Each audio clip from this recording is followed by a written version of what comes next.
Hey everyone, welcome back to the Mass Retirees Weekly Update. Today's Friday, April 25th. I'm Sean Duhamel. Thank you so much for joining with us and tuning in again this week.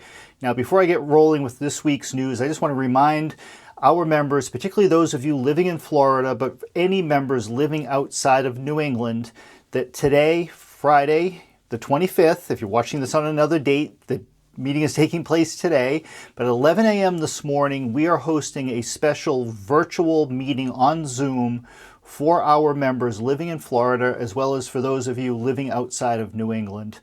We're going to have a special presentation from the IBIS telehealth platform, which if you've read our recent April edition of The Voice, you know that IBIS is now available to Medicare enrollees living in Florida. And this is a great development. We've been working with IBIS for a number of years now, and it's become a very popular telehealth platform that a lot of our members are benefiting from, and we're thrilled that it's now open and available to retirees living in Florida. And we want to thank the IBIS team for the dedication that they've put into making this happen. It's been many years in the making, and we're going to have a presentation on that today. Now, in addition, we'd like to hear from you in terms of your experience with healthcare benefits outside of New England, particularly those of you who are enrolled through the GIC, you're on the Harvard Pilgrim Access America plan, whether your experience has been good, bad, indifferent, somewhere in between. It's important that we get feedback on all kinds of issues, but particularly on this issue from members. That allows us to be better informed, to be able to share that information with the Group Insurance Commission, and just be able to do a better job of advocating on your behalf when it comes to these specific issues.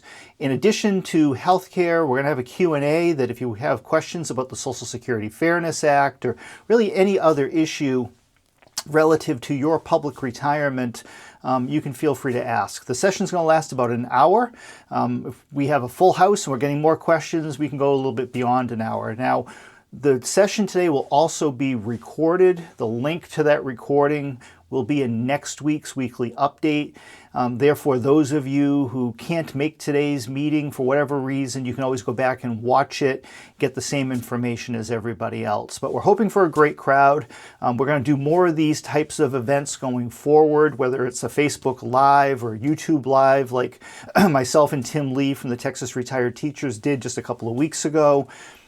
Virtual meetings, and of course our teletown hall meetings. We've got a very important teletown hall meeting coming up a little bit later in May, featuring the state's Prim Board and their Executive Director and Chief Investment Officer, Michael Trotsky. Now, with everything going on in the financial markets right now, that's going to be a really important meeting. And as a matter of fact, all of us here at Mass Retirees are eager to hear directly from Michael as well in terms of what steps Prim is taking to make sure that your pension assets are secure and that we're in this for the long haul. Now, moving on to the news of the week.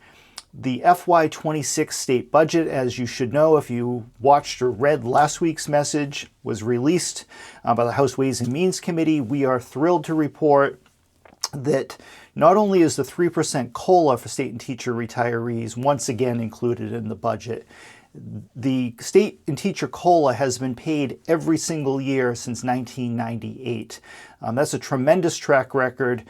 It's to the credit of the legislature as well as multiple governors that they've continued this commitment to fully funding the pension system while at the same time providing an annual COLA benefit to retirees, which is extremely important.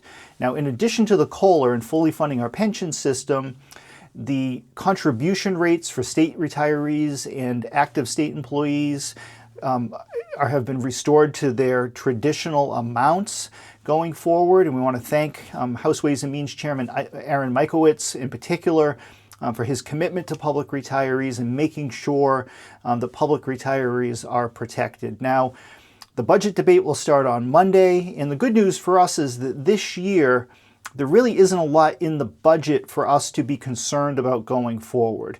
Because these main issues have been taken care of, and at this time we're not seeking anything additional through the budget, we're in a more of a monitoring stage at this time when it comes to the budget. And there have been years in the past where we have been very active during budget week. The 5% COLA just a few years ago, for instance, or just last year, adding the basic life insurance benefit to the budget, which, as a matter of fact, takes effect on July 1st for all state retirees and state employees. The benefit goes from $5,000 to a new $10,000 benefit. We know that a number of cities and towns are also looking at implementing that new benefit at the local level, which, of course, is a local option. But with about 1,650 budget amendments being filed, again, we're very fortunate that there's nothing in those amendments for us to be concerned about. So we're just going to be in a monitoring mode at this time, and then the Senate will take up their budget about the week before Memorial Day traditionally. That budget would then go to conference committee to work out the differences between the House and the Senate before arriving on Governor Healey's desk probably sometime in early July. Now, the other thing to remind everybody of is that next week on May 1st is the final day of the annual enrollment period under the state's Group Insurance Commission. Annual enrollment is your one opportunity throughout the year to make changes to your health insurance benefits if you are an enrollee under the state GIC plan. That covers all state retirees, state employees, about 40 municipalities, 70-odd school districts under the Retired Municipal Teacher Plan. All told, 460,000 people are insured under the state GIC. Now, if you're happy with your current plan and you're not interested in making any changes, there's nothing you need to do. Sit tight.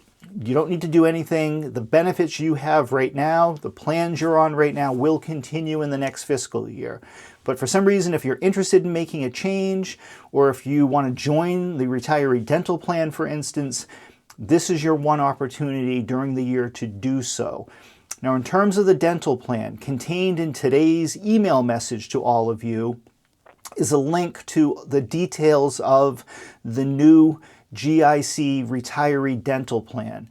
As you should know by now, the 17-member Group Insurance Commission voted back in December to move on from the MetLife dental plan that had been in existence for many years to the Altus dental plan. That was done through the open procurement process that involved taking feedback from retirees and others, and the commission opted to go with a new dental provider, which is also an old dental provider. Altus years ago was the dental provider under the GIC's retiree dental plan. So they've returned in some cases to their beginnings with Altus Dental. Now, as I started to say, in today's email message to all of you is the link to all of the information on the Altus Dental plan, the rates, the benefits, everything you need to know about that plan. And if you're not enrolled in the plan now and you are enrolled in the GIC, now is your opportunity to do so.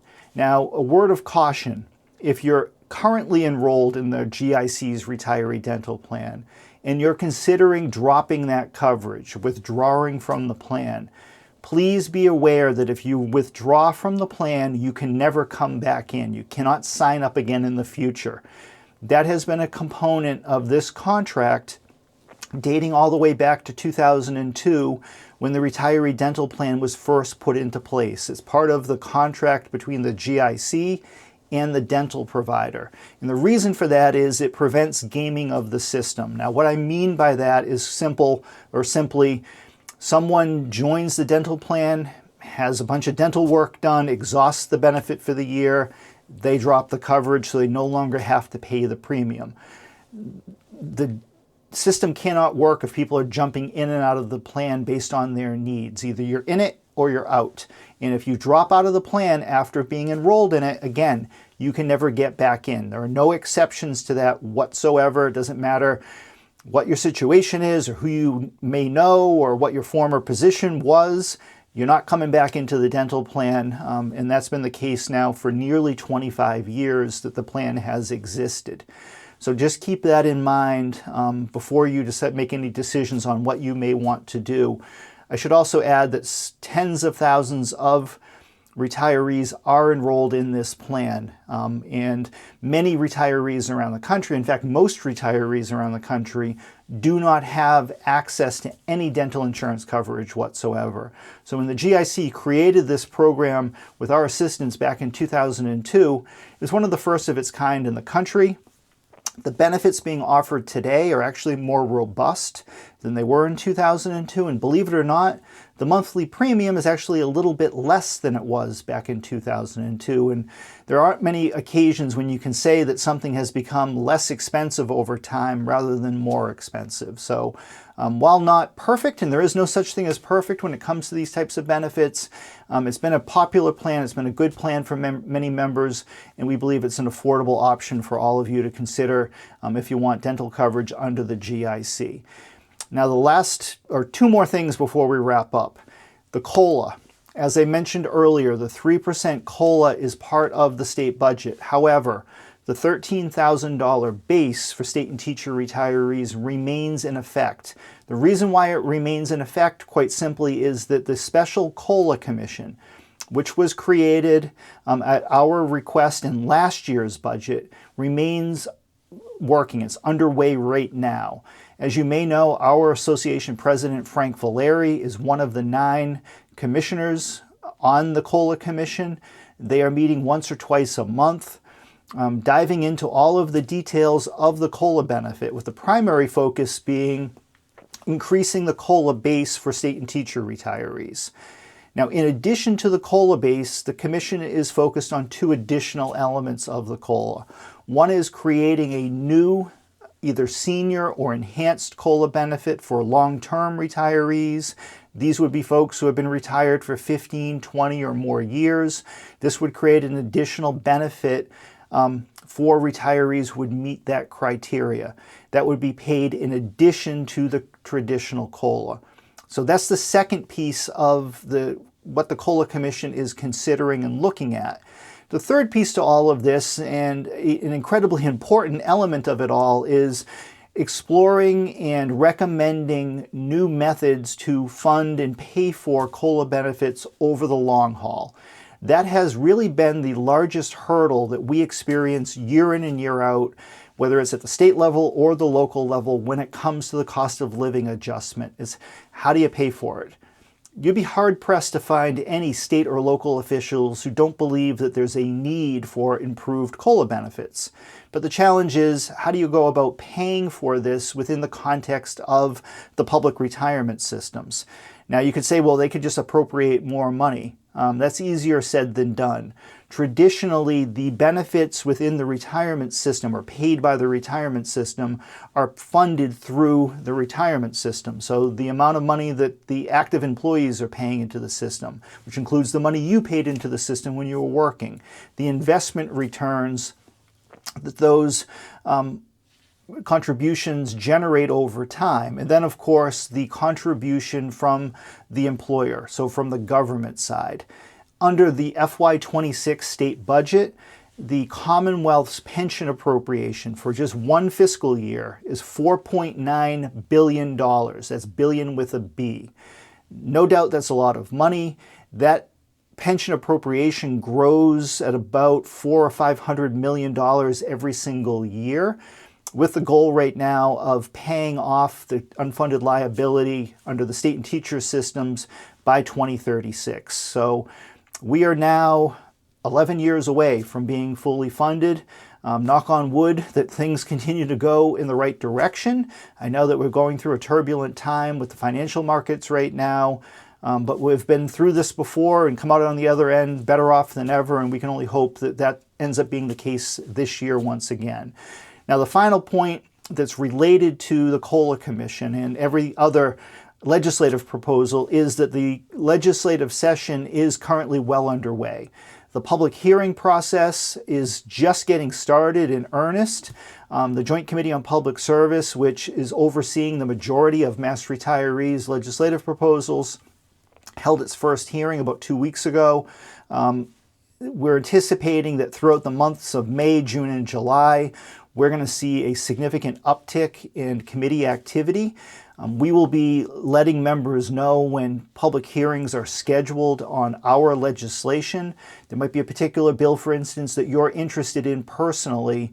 That would give you the opportunity, if you chose to submit testimony, whether in writing or in person or virtually, on behalf of that legislation. And we'll be getting you details on those specific hearings once that is known. And we typically know about a week in advance or so of when those hearings are going to take place. Now, the Joint Committee on Public Service, of course, is chaired by State Senator Mike Brady from Brockton, as well as State Representative Dan Ryan from Charlestown. Chairman Ryan is new to the chairmanship of Public Service. However, he has been a longtime friend and ally of our association, going all the way back to when he was an aide for former Congressman Mike Capuano from Somerville. Congressman Capuano, of course, was an instrumental supporter of public retirees. We got to know Danny back then, and we've worked closely with him ever since. And we have a very similar close friendship and relationship with Senator Brady as well. So the Public Service Committee, as it always is under great stewardship, and we're really looking forward to things getting moving and some of our legislation hopefully quickly moving forward during the legislative process. Now, the 2025-2026 legislative session lasts all the way until January 5th of 2027.